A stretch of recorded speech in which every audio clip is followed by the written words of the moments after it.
Gausia committee বাংলাদেশের ভাইয়েরা চামড়া কালেকশন করে, তারা নাকি সে চামড়া বিক্রি করে ব্যবসা বাণিজ্য করে, দয়া করে এর জবাব দিলে উপকৃত হব। গাউসিয়া কমিটির ভাইরা ওনারা শুধুমাত্র আল্লাহর জন্য করছে।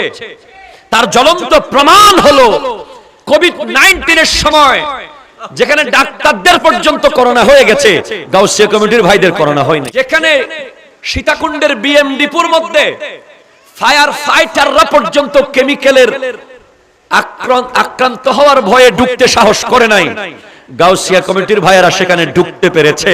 কারণ তারা জানে তাদের কাজ টাকার জন্য নয়, পয়সার জন্য নয়, দুনিয়াবাজির জন্য নয়।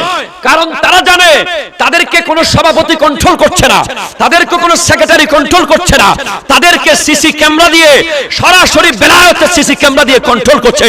সিরিকুটের পাহাড় থেকে আল্লামা সিরিকুটি তৈয়ব সাকিবুল্লাহ।